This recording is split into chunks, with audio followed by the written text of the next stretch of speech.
Hello out there, everybody in podcast land. It is Barry B-Man Benning once again, welcoming you to another episode of Film Nobs. I am here with my co-host, Richard, the Morganator Morgan. And we're happy to be back. We love doing this, but I guess we need to, do we need to go ahead and start this episode out with an apology of sorts? I mean, we did miss last week. 2 weeks ago, we said our episode was going to be on the male division of the action hero genre. But due to unforeseen circumstances, we were unable to produce said show last Monday, which ironically enough was what? April Fool's Day. So let's just consider that our April Fool's joke, shall we? Is that So we're pranking our viewers out there, right, listeners out there? We're pranking our loyal listeners out there. I don't know if that's a good thing or not. But yeah, sometimes it's just, when you're going through growing pains, I guess, as a young upstart, sometimes there are unforeseen circumstances. Well, speaking of growing pains, this is our 21st episode. So this means our podcast is officially legal age to drink. Oh, well, why didn't you tell me this before? All I've got is this big glass of water. How boring. I'm one step up. I've got soft drinks, so. Well, so since we last met, what has been going on for you? What's the thing that stood out to you in our movie world? Well, they had the Final Four in NCAA basketball tournament this past weekend. Well, that is true, Rick, but what is it that you always tell me? We're a movie podcast, not a Sports. Right. But during the said NCAA tournament, they showed two film trailers. One was for Hellboy, and one was for Godzilla King of Monsters.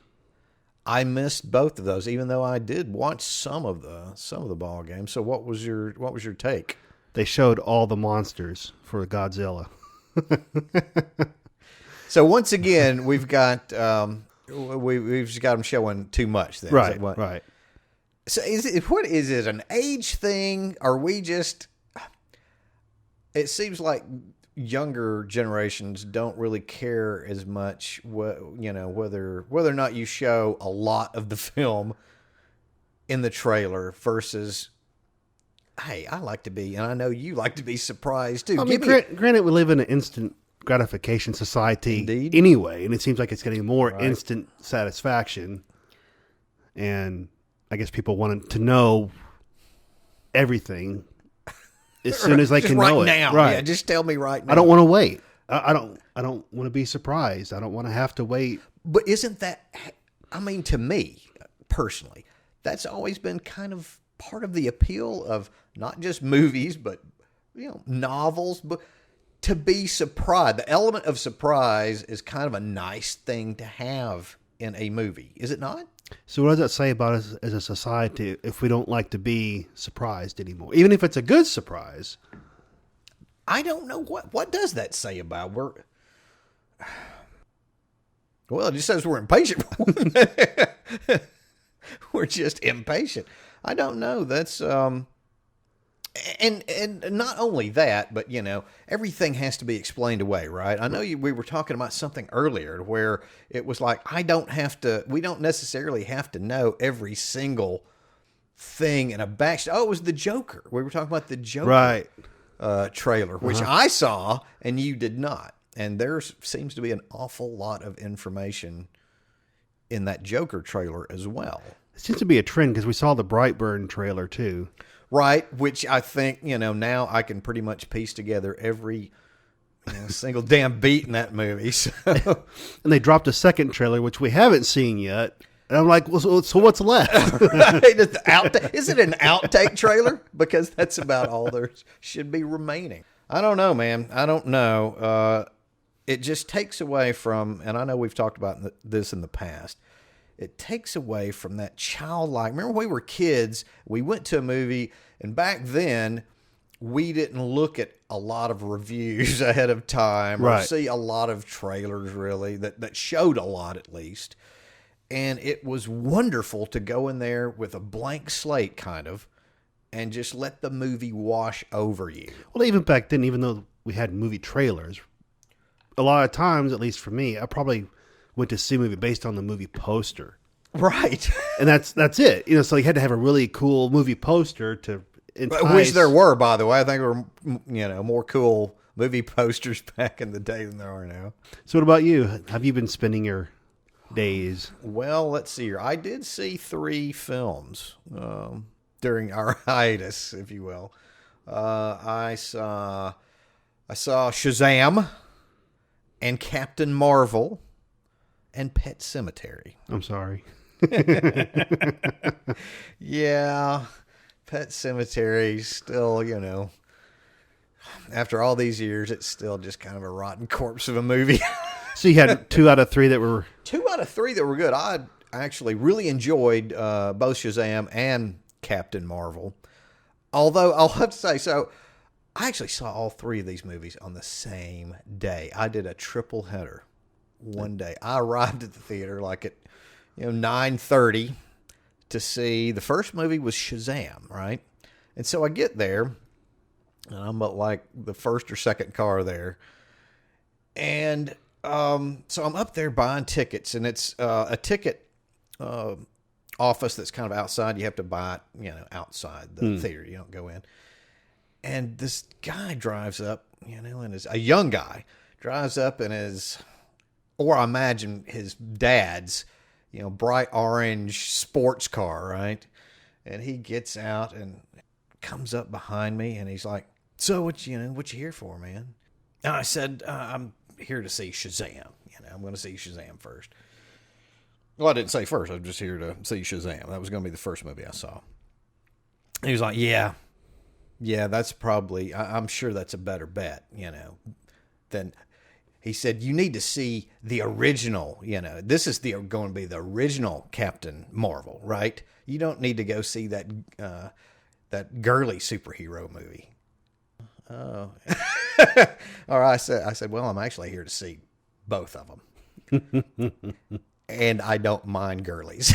That's what I told him, because you could tell he was like, and he hadn't even seen Shazam yet, right? But he knew that it was going to be a better movie because, well, it had to be. It had to be because it was a guy superhero, right? Instead, the girly superhero, that just wasn't going to cut it. Huh. Yeah. So he was hating on Captain Marvel. He was hating on Captain Marvel at 9:30 to, And I thought, this pretty much encapsulates, some of the vitriol towards Captain Marvel, the female-centered superhero movie. Before, the guy hadn't even seen Shazam, and he was willing to say this was going to be a much better movie. I'm sure he had things to say about Captain Marvel before that movie even came out, too. Huh. So, that was kind of interesting.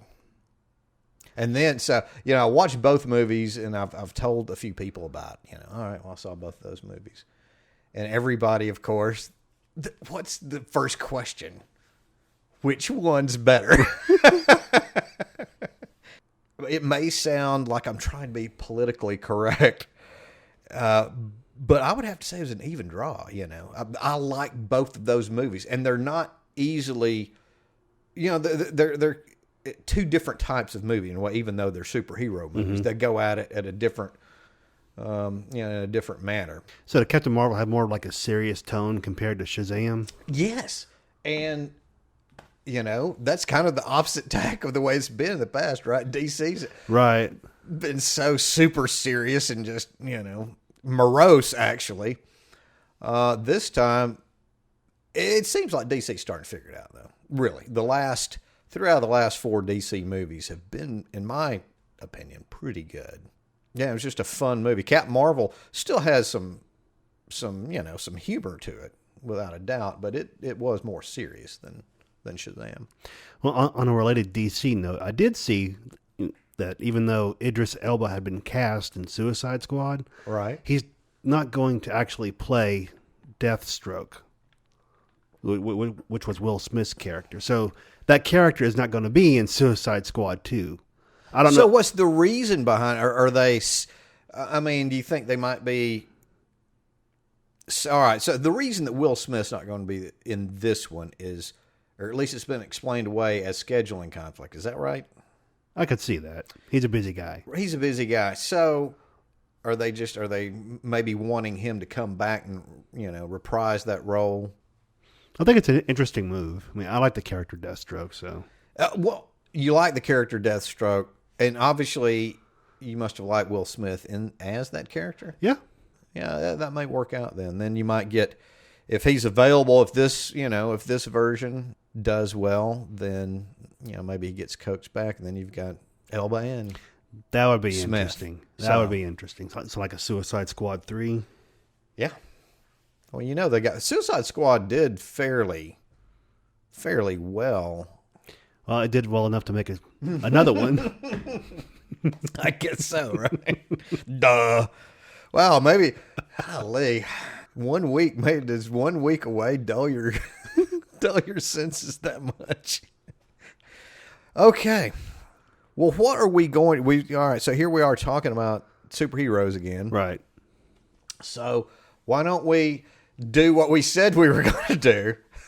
Why don't we prove to our audience out there that we can, eventually follow up on our word and talk about the guys this time. So male action heroes. Male action heroes throughout film history. Okay. Well, what is an action movie? And what is an action hero? Damn it, Rick. Every time we do this, we kind of, I feel like we're rewriting what these things should be obvious, right? But they're really not. Well, I'm just trying to get us a baseline. Let me ask you, are there certain things that you think have to be present in a movie to call it an action movie, other than, of course, Action. So what types, are there certain types of, Like in a purely right. If we're trying to break action it, if we're movie? if we're trying to break this down, I've got a few things. All right. Well, All right. Why don't you lead us into All this? right, all right. So you got to have some kind of, and this is why you got to have some kind of violence involved, person to person or person to whatever. There's some kind of violent activity. You've got extended fight. You're going to have extended fighting sequences. Mm-hmm. You've got to have combat, hence the violence. There's got to be some extraordinary physical feats involved. Not necessarily super. I'm not talking about necessarily superhuman. But there has to be some kind of more strenuous than the average, life you're likely to come across. So a heightened sense of not action, but like drama. Right. There's a lot of times you need a chase. Somebody's chasing somebody else. There's got whether it's in cars, by foot, or whatever. Pursuit. There's some kind of pursuit going on. So, not only is our heroes chasing after goals, they're literally chasing something, or they're being chased at some point during the movie. And with that violence, maybe I should have put there's some kind of weapon, again, whether they're fists or guns or swords or whatnot, you've got some type of weaponry involved. So that's our base definition for an action movie. Look, you've got some of those things. Some of those things happen in movies that aren't considered action movies, right? But these things are the focus of the movie. If it's called an action movie, these types of things are the focus of said movie. So they have a predominant role in the movie. Exactly. The term action movie that we use now, we think about, this is an action movie. I don't know. That genre really kind of hasn't been around the whole time through movie history. But there's been like grandfather genres that kind of gave birth to it. They've kind of morphed into, what we consider now as an action movie. And I would argue that what we think of now as an action movie, probably late 70s, 80s, early 80s, maybe. And kind of coalesced into, and I'm sure we'll talk about it later on, but into what I consider, the example of a modern action movie in the late 80s. And so, like in today's movie world landscape, there's multi-hyphenate movies. So it's not just necessarily a pure action movie. That's maybe like a rarity nowadays, but it's action hyphenate something else that, kind of has an action tone, but it's wrapped up in a bigger genre. Right. And I would, now that's interesting that you put it that way, because we've kind of gone in reverse. Before there was the action genre, there were other genres that were, kind of substituted for action. Mm-hmm. I would say adventure maybe is the number one thing that, whenever you heard the term, it's an adventure movie. Right. Well, there's your action movie from the past. So those different genres morph into the action film. And now the action film,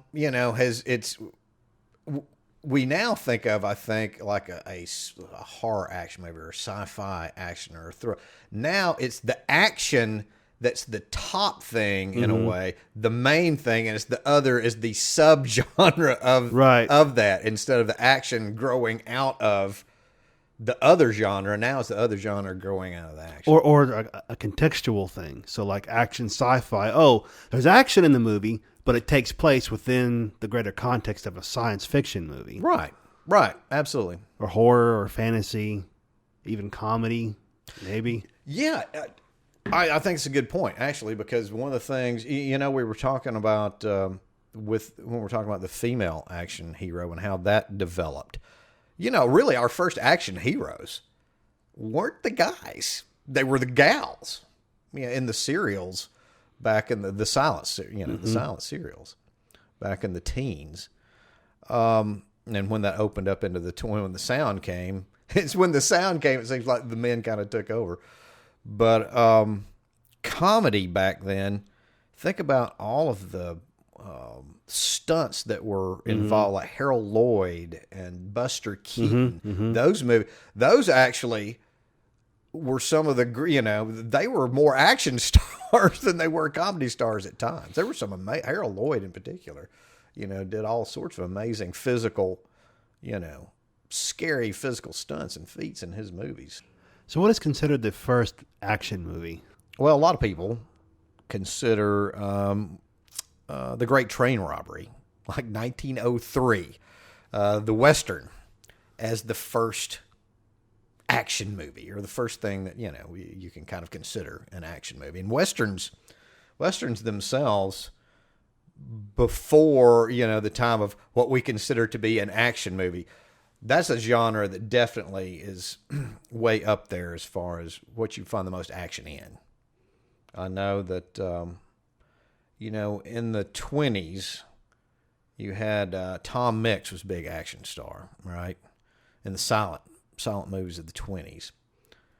And, that kind of morphed into, and then the 30s come, and then you've got the singing cowboys get on, I know the singing cowboys, that doesn't sound like a lot of action, but believe me, they got into gunfights and chased people on horses, But guys like Roy Rogers and Gene Autry.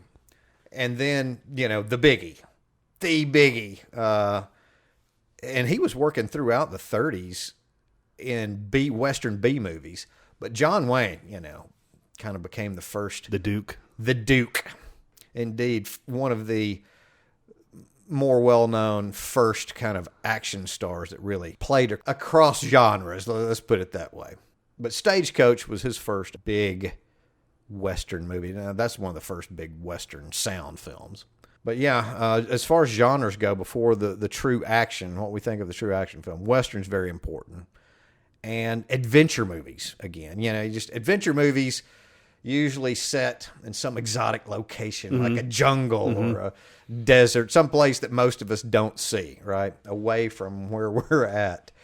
And then as a subgenre of that, the swashbucklers, where you had a lot of sword play, a lot of action that way. And if we go back to the 20s, the guy then, the silent movies, Douglas Fairbanks was certainly, he might have been the biggest action star pre-John Wayne that I can think of. He did movies like The Black Pirate and Robin Hood, The Thief of Baghdad. And those were huge movies. Ramon Navarro actually was another big action star of the 20s. So we had Tom Mix as the silent guy morphs into guys like John Wayne, and then Doug and his swashbucklers. Those morph once we get to the sound era into movies starring Errol Flynn. Errol Flynn kind of became the big action star in those type of movies with. His most well-known movie was The Adventures of Robin Hood. Right. And Flynn Flynn owned the box office to a good degree in those swashbuckler movies throughout the late 30s, mid to late 30s, and through the 40s. Movies like The Seahawk and Captain Blood, and one of my favorites. Towards the end of his swashbuckling, I guess, career, Don Juan, The Adventures of Don Juan. I think that was around 1948, and I guess kind of another actor, maybe the second guy you think of after Errol Flynn and swashbucklers of time. Tyrone Power played movies like The Black Swan and. The Mask of Zorro, or The Mark of Zorro, excuse me. He was in a lot of swashbucklers and a lot of quite good ones.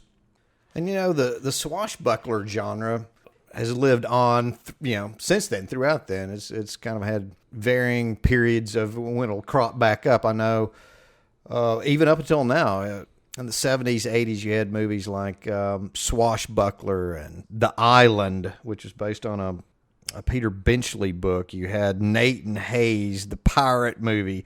You had the Heist Pirates, which was actually a sci-fi, version, and Space Raiders, I think, was another kind of sci-fi / swashbuckler type movies. You had Pirates, the Roman Polanski bomb from '86 or so. Then you had what else? Good lines. You had, what was it? Treasure Planet? Was that the big Disney? You had animated swashbucklers. I think that was a super expensive flop from Disney. Right. They spent a lot of money on that. I vaguely remember that. Right. Vaguely. Well, I think a lot of people kind of vaguely remember that. And then you had the mega disaster, financially at least, Cutthroat Island with Gina Davis and Matthew Modine, I think. So you had a lot of.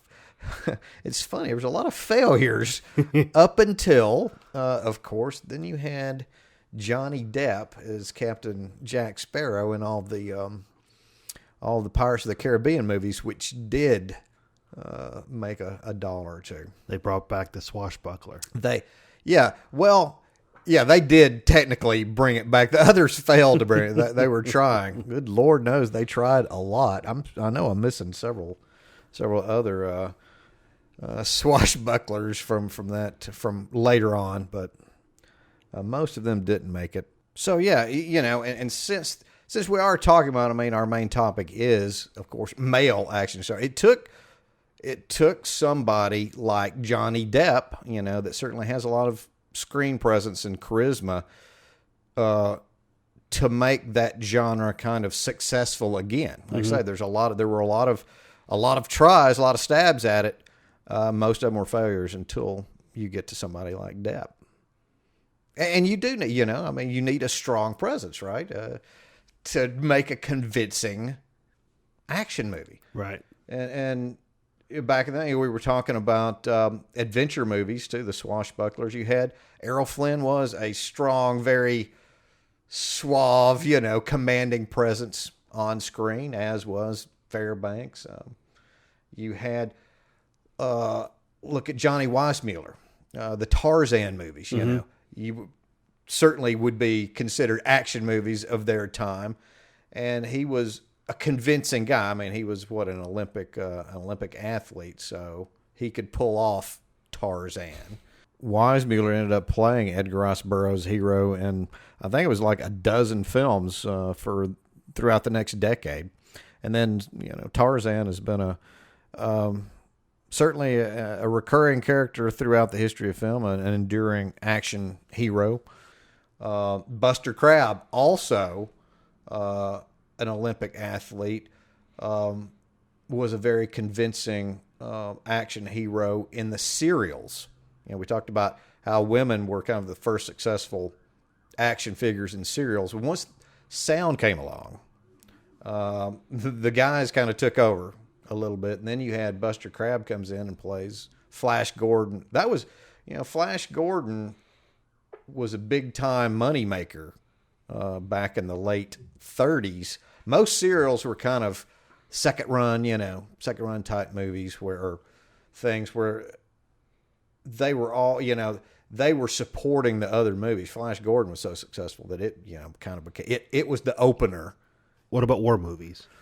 Well, right around this time, we've got to the 40s, I guess, with the swashbucklers and whatnot. So, World War II, definitely war movies, become a lot more numerous and popular during that time. You had World War One, of course, but there weren't a whole lot of World War One movies that I can remember, not like World War II, and those were pretty action filled themselves. World War II movies made during that time. You had, again, Errol Flynn was involved in a couple of those, several of those actually. Tyrone Power. Now the thing about Tyrone Power made a couple. Cary Grant, some war movies, and then those war movies would eventually morph into, after the war during the 50s. You had your concentration camp, movies where the Allied soldiers were trying to bust out of the prison camps, and those movies became more expensive. The budgets were more expensive, so you could start devising these more elaborate action scenes. But movies like Stalag 17, would eventually become would become movies like The Great Escape from 1963. And I think we'll probably talk about that a little bit more in the future once we start talking about more modern movies. But I don't know if I can think of any one guy. Well, John Wayne made several war movies. He had the Flying Tigers and the Flying Leathernecks. 2 flying movies, right? Sands of Iwo Jima, which was the only other movie that John Wayne was nominated for Best Actor for, other than True Grit, the one that he won. So those guys, some established stars in other genres, took over the reins.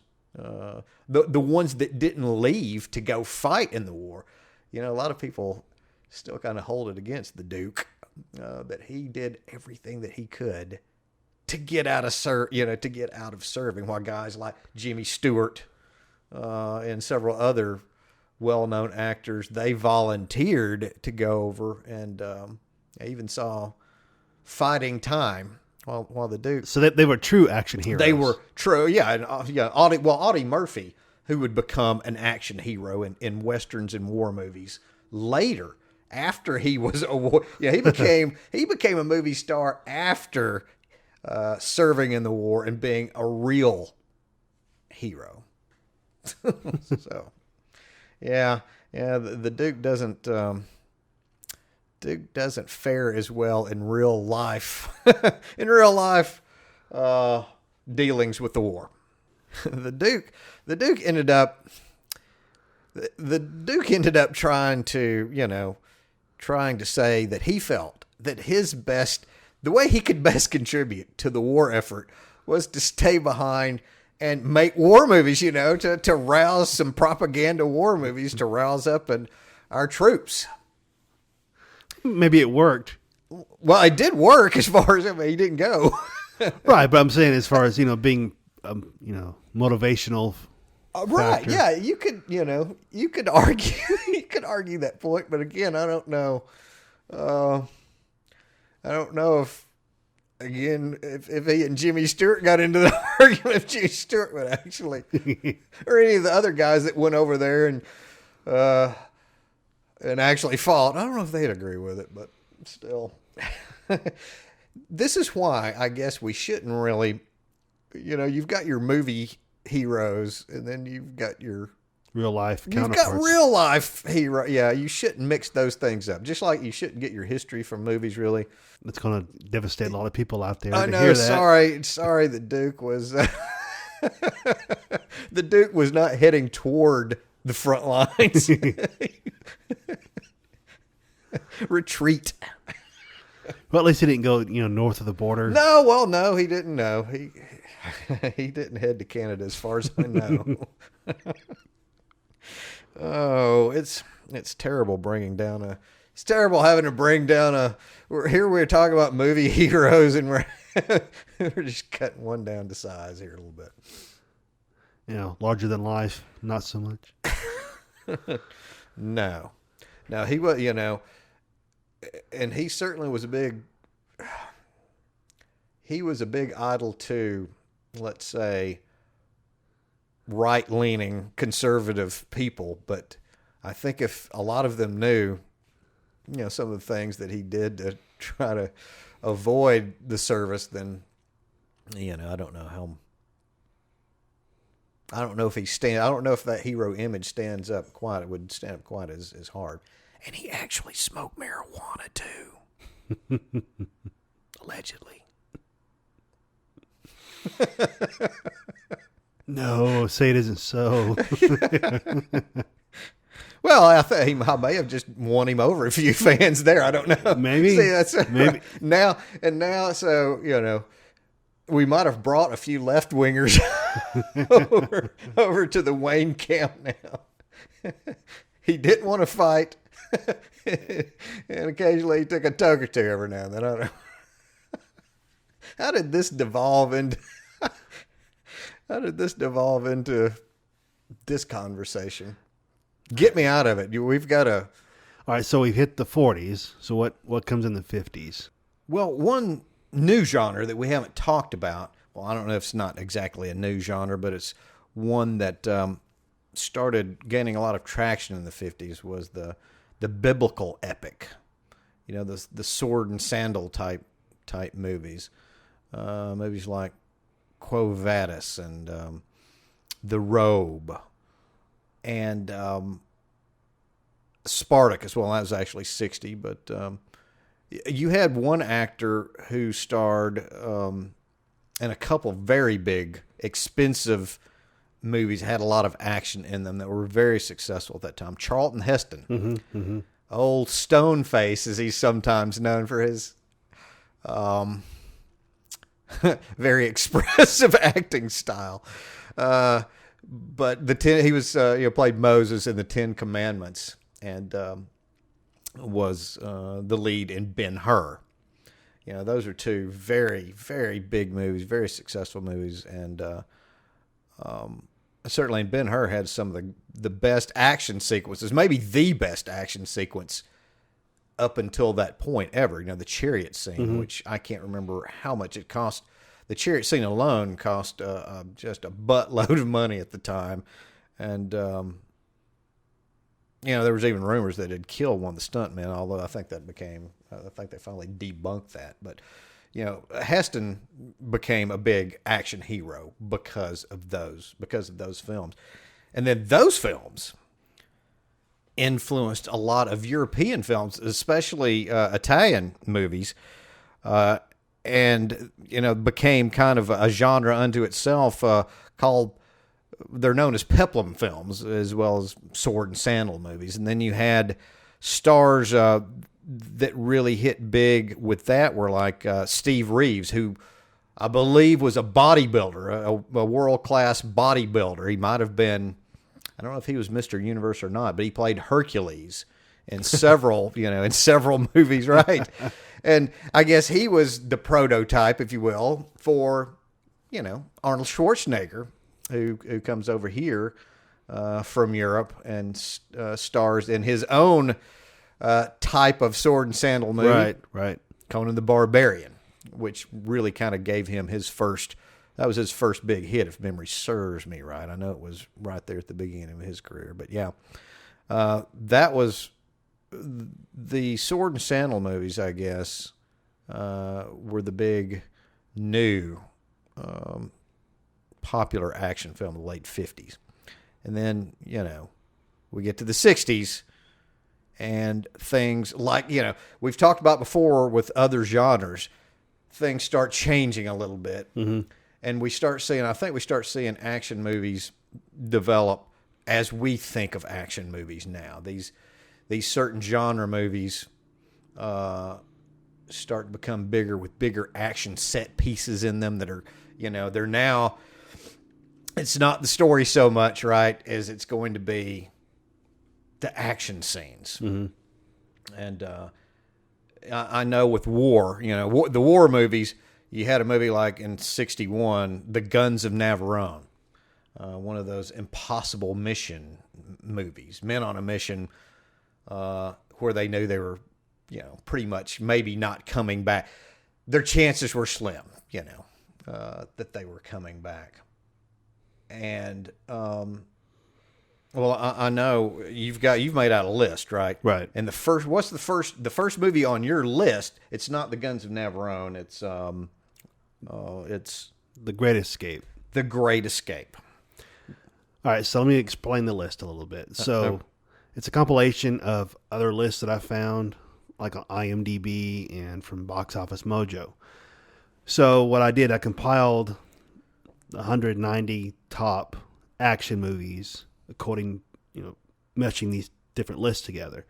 So what I did, I took movies by their production budget and their global box office release, and subtracted the budget from the global box office release, came up with the profit margin, and then I adjusted the profit in terms of 2019 dollars. Okay. All right. So I ranked them 1 through 190. Whoa.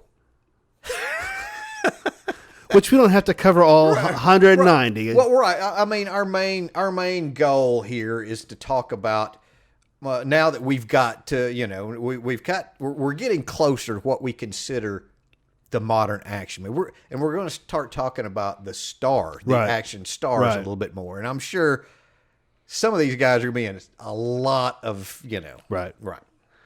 And then I made the list chronological from most recent to 1963, which was a Great Escape, which was the first movie on the list. So, okay, well, I say, The Great Escape, that's a good place to start, I think, because you've got a guy who I consider, and kind of I think gets forgotten about as far as action stars, but I think he's one of the more important action stars. He's one of the coolest actors of all time. Steve McQueen. Mm-hmm. Steve McQueen was in The Great Escape, and it's fitting because not only, was McQueen in this war movie, or, I know it's a prison movie, there's definitely a lot of action in it, and it kind of, it was a big budget movie like The Guns of Navarone, which came a couple of years before, and it was one of the influences, I think, for The Great Escape. But he was also in Bullet. The Maverick Cop genre certainly plays a big part in what is an action movie. Right. We consider an action movie. But, and then he starred in another big war movie that decade, The Sand Pebbles. McQueen was in, so we've already talked about Westerns, right? He was in one of the biggest Westerns of the 60s, the Magnificent Seven, which was a remake of, you could call it, I guess, an adventure movie, or I don't know if it's swashbuckler, but it was a remake of Akira Kurosawa's Seven Samurai. Right. Mm-hmm. And then, I didn't realize, now I'm thinking about it, how he kind of was in several touchstone action movies. He co-starred with Paul Newman in another genre that's, that comes up in the 70s that's also a very action-related genre, the disaster film. They co-starred in The Towering Inferno in 1974. So, yeah, McQueen was certainly an important action star. So 1964 brings us 007's Goldfinger, James Bond. Yeah, that's a biggie. Dr. No, which came out in, it was either 61 or 62. I believe it was 62. That was the first Bond movie, and that's a really big, important movie in the action genre, because there have been spy movies before. I mean, certainly been spy movies since way back in the day. But James Bond, those movies pretty much, hit all the checklists that, for what an action movie needs. You've got the hand-to-hand combat, you've got gunplay, you've got adventure. They're traveling all over the world, right? You throw in some beautiful Bond girls. You've got a charismatic hero as a star, and that's Sean Connery. So Sean Connery is James Bond, one of the biggest action heroes of all time, no doubt about it. And Goldfinger, arguably the best Bond movie that Connery was in. So if you adjusted Goldfinger's box office performance and calculated its profit in adjusted terms, it ranks at number 11 on the list. Number 11. So Connery, I think, still the best known. I mean, everybody's got their favorite, but I would argue that more people, probably certainly our age, more people think of, when they think of James Bond, they still think of Sean Connery maybe more than anybody. Although I know each Bond kind of has their own champions. Mm-hmm.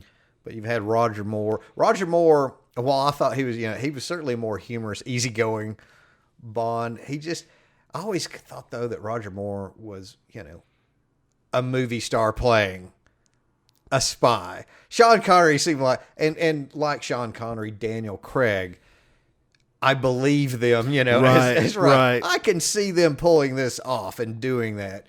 And again, one of my favorite movies out of the whole series is The Spy Who Loved Me. But yeah, I never quite saw Roger Moore as really being a spy. And Connery goes on. It's not just Bond, Connery went on to do several other good action movies in his day, and he played a very good part in The Untouchables, another good action flick. And I mean, I'm sure he's actually played a part in a movie, a very successful movie. I'm sure is going to come up somewhere further in your list. He played Indiana Jones' father, right? That's right. The Last Crusade. So Indiana Jones and the Last Crusade comes in at number 15. So Mr. Sean Connery hits number 11 and number 15. I can't do. Wow, that was terrible. It's the worst Sean Connery ever. Is he anywhere else on your list? I'm trying to think. I'm running through my head. What else? I mean, Connery's got to be on the list somewhere else. How about The Rock? At number 60 on the list. So 1996, The Rock. The Rock. I know how much you love Michael Bay. Oh, boy. Oh, lordy. Yeah, well, I know a lot of people do like The Rock, and you could argue that that's one of his better movies. Michael Bay, I'm talking about. I love the movie The Rock. I know a lot of people love that, but Michael Bay, All right, so what else have you got coming up, or what's next on your list from Goldfinger? So how about Enter the Dragon? Yes. 1973. Bruce Lee. There's a movie. Yeah, let's jump off the rock and enter the dragon.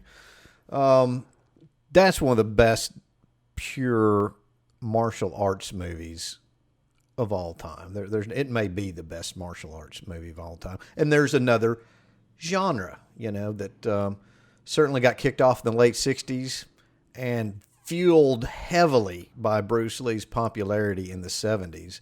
You're talking about action, then martial arts. and all of its variations since then. Big.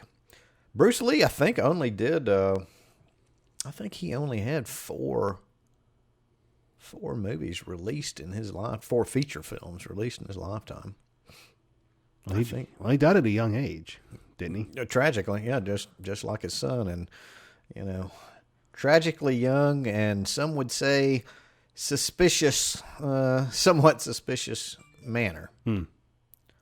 But yeah, Bruce Lee, definitely near the top of my personal favorites, just for that one movie, basically. So Into the Dragon comes in at 52. Okay, 1974. How about Death Wish? Death Wish, Charles Bronson. Yeah, Bronson. And he went back, a while. Certainly, when I think of Bronson, I guess this movie is what most people think of. Mm-hmm. Death Wish and all of the crappy, just immensely crappy sequels to this movie. Some of the sequels to this movie are some of the worst. I don't know. So it's just the worst movies of the 80s. There's no doubt about it. But this movie,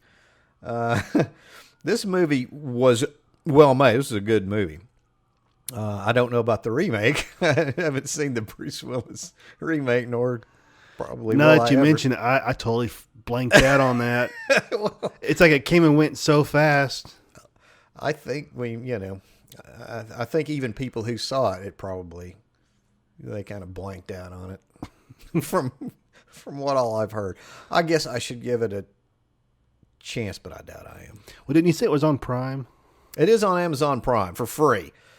But my time's not free, Morganator, nor is yours or anybody else's out there. Remember, we've talked about the most valuable things that we all possess, we all hold, is our time.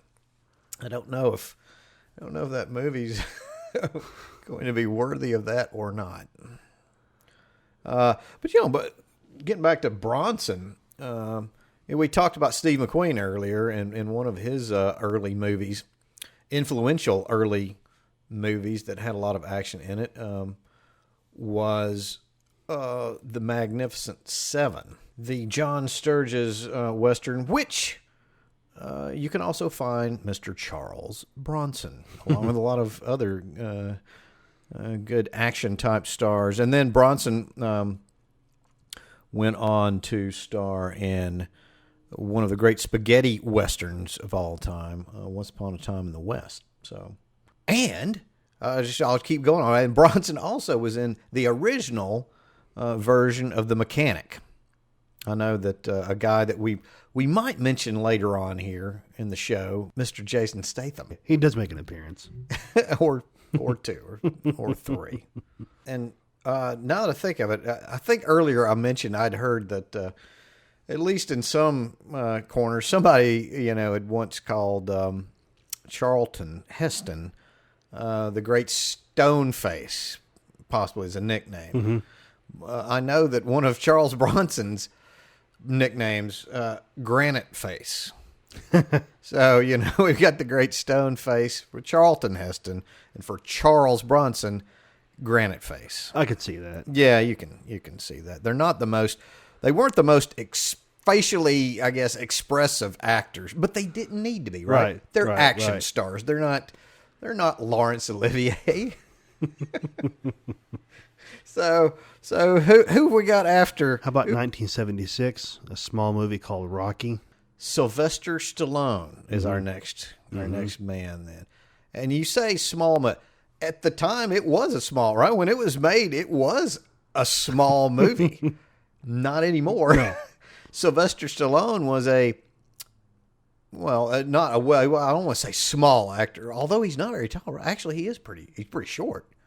But he was not a big actor at that moment, or at that time before it came out. That's Stallone becomes one of the. So if we were to build, speaking of old stone faces and granite faces, if we were to carve out our Mount Rushmore of action heroes, male action heroes, would Stallone make it onto that Absolutely. Absolutely. He's going to be one of the 4 people that we put up there on at least modern. Yeah. Modern action. Yeah, it's probably hard to ignore Stallone. So Stallone, there's been how many sequels to Rocky? At least 6 or 7, right? Somewhere. Right, 7 including the 2 Creed movies. So there's 7 sequels, including the 2. Okay, including the 2. And this wasn't the end of. I mean, that's a good run. We got 8 movies for one character, and 8. Well, let's say 7, 6 or 7 big movies in there, money wise. But then he went on not too long after that to create another huge franchise, right? And, right. With Rambo. Was it John Rambo? John Rambo. John Rambo. So the first Rocky movie comes at number 10 on the list. Nice. Top 10. There we go. Top 10. All right, so let's look at the Rambo. So I'm going to switch to Rambo here. And I'll tell you right now, again, this is heresy to a lot of action fans out there. I really disliked all of the Rambo movies. I haven't liked any of them. Oh my goodness. Sorry. Not really. I'm sorry. I'm not sorry. I didn't care for any of them. If you can tell me, like, if anyone out there can tell me 2 complete sentences that he utters at the very end of Rambo when he's blubbering to Richard Crenna there in that store at the end of First Blood. You tell me 2 full sentences. I think I need to give you a prize. That's pretty much all I got out of it. All right, so there were 4 Rambo movies. Yeah. The last one was in 2008. And the highest ranking one was Rambo First Blood Part 2, and it comes in number 41 on the list. I'm actually surprised that because, I mean, Rambo, the second one was I remember that being very big at the time, very jingoistic flag-waving movie at that time during the peak years, I guess, of the Reagan administration. That was the right movie at the right time, as far as really kind of hitting a nerve. Both the first and the second one, but I thought the second one did. You did say it did better than the first one, right? Mm-hmm. Overall, right? Okay. What else? I mean, is that so? Are the 2 franchises the only? Are those the only movies that Stallone? What about? If it isn't tango, it's cash. Tango, cash, cash, and tango. Gabriel Cash. Oh, God. How many millions? How many? Takes all my drugs. And then tango's back out again. Well, I've had enough of this. I'll just have to figure it out. If there's more, I think there's more to it than that. Tango and cash, cash and tango. Tango and cash. All right, I can see why Steven thought that was pretty funny. Well, Sylvester Stallone and Kurt Russell aside, Tango and Cash apparently didn't have a worldwide release. It was just released domestically. Or at least we don't know. I mean, yeah. From what we can tell from the numbers and from Box Office Mojo. Well, that's a shame. I know a couple people that really enjoy Tango and Cash and Tango. What else? So what are some other movies on the list? Let's see. Demolition Man in 93. Wesley Snipes. Well, yeah, I'm sure he might be somewhere on the list later on. Cliffhanger, also in 93. I did like Cliffhanger. That opening scene in Cliffhanger, I will tell you right now, that tightened my butt about more than any scene I can think of in a movie. That really bothered me. I can't help but think of the scene from Ace Ventura 2. What? No, wait a minute. Refresh me on that one. It was the same setup. Instead of the girl. Oh! It was raccoon. Oh my gosh, you're right. You're right. How could I forget that? Yeah, that's awesome. You see Judge Dredd in 95. Yikes. Daylight 96. That made the list too, huh? Really? Where was that at? Daylight was number 137. Oh, well, okay. And then the Expendables franchise. Oh, of course, all of those. Everybody who's on this list is in the Expendables. Right. Oh, yeah, everybody is going to be on, right. We can say that with every major action star from here on out. And also in the Expendables series, right? Everybody reliving those glory days of the 80s. Poking fun at themselves for the previous year's action movies, I guess. All right. Well, they all did fairly, I think all three of them did. Well, you said they're all on the list, so they all did fairly well. Cool. All right. So after one of our Mount Rushmore action stars, who else comes up? What's coming up the list? I guess we're kind of going chronologically, except when we get off on asides. Right. Over 1977 comes another small movie from a galaxy far, far away. How about Star Wars Episode 4, A New Hope? A New Hope. Yeah, certainly.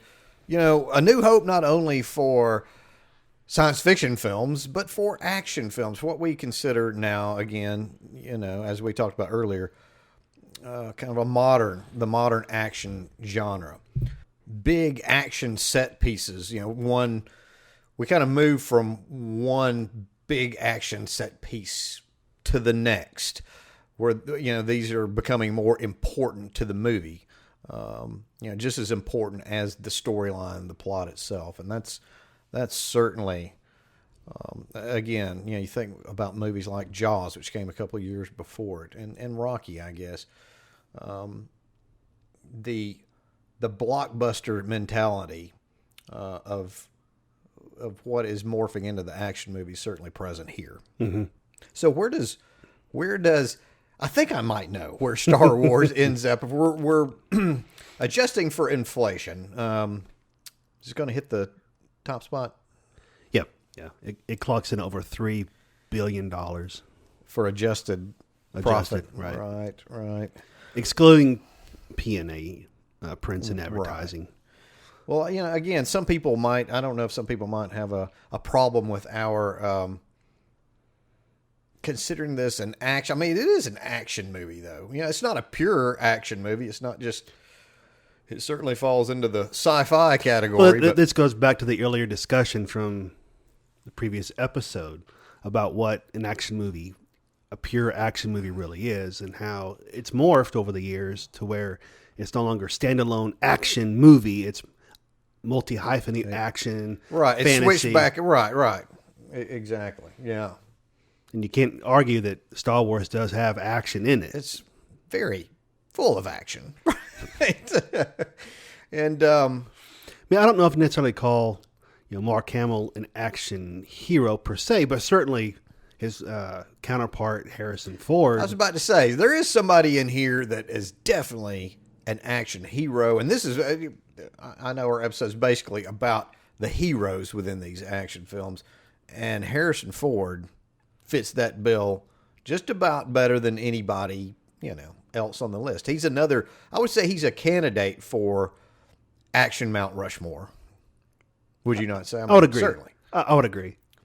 I mean, I don't even know how we can keep him off. He's Han Solo and Indiana Jones. And Indiana Jones, which is coming up on the list, I'm going to say, pretty soon as well, if not next. So episode 4 comes at number 1, and episode 5 comes at number 4, and episode 6 comes in at number 8. So all 3 of the original Star Wars comes in the top 10. Yeah. Harrison Ford. Where do some of his, can we bring Harrison up in this and see, because he ought to pepper this list. Certainly with his two franchise movies. We talked about, these 3 here. But Where else does Harrison come in? What about, let's just go ahead and, what about Indiana Jones? What about Raiders of the Lost Ark? Where does that come in? The first one of the Jones movies. It clocks in at number 11. Really? I thought it'd be higher than that. I mean, closer to number 1. I mean, it made over $1 billion as well. Okay. And then what about the sequels? Temple of Doom comes in at number 31. Last Crusade comes at number 18.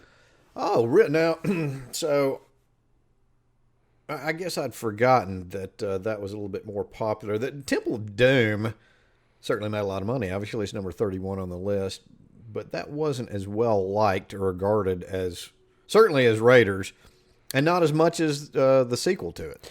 Well, didn't I read something where Spielberg said he regretted making Temple of Doom so gory? Like it was I've read something a tad over the top. Yeah, it's just, and it kind of, it took out a little bit of its intended audience by that. And, when you get down to it, ever since the action movie genre, in whatever form you want to call it, whether it be, the serial or the swashbuckler, the main audience for these movies are younger males. It's just, that's pretty much been, for the most part, at least once, once these movies got into the sound era, they're targeted at young males. So, when you throw in super gory stuff like that, and was that was PG-13, right? Was that one of the earlier PG-13 movies? It was PG. It probably should have had a PG-13 rating, but it was PG. Yeah, I'm not even sure. I'm going to have to go back and re-educate myself on when that rating came out. I thought it came out by then, and it may have. And Sir Spielberg may have just said, "Nay, this shall not be rated PG-13." The power of Spielberg. He's an action hero in his own right, That's right. I guess. And so the Kingdom of the Crystal Skull comes at number 30. So it did better than Temple of Doom. Wow, that's unfortunate. It's the least of my favorites. It's what? It's the least of my favorites. Oh, I agree totally. I thought that movie, other than a couple of interesting action pieces in it, it pretty much failed. All right, so what else? I know Ford can't. He's got to have more in here. How about The Fugitive? Yes, The Fugitive. That was huge. With Tommy Lee Jones, chasing him. Right, and winning his Oscar. Where was that? Where's that at? Number 47. Number 47, and then Harrison Ford as our president should be on here somewhere. Air Force One in 1997, and it comes in at number 72.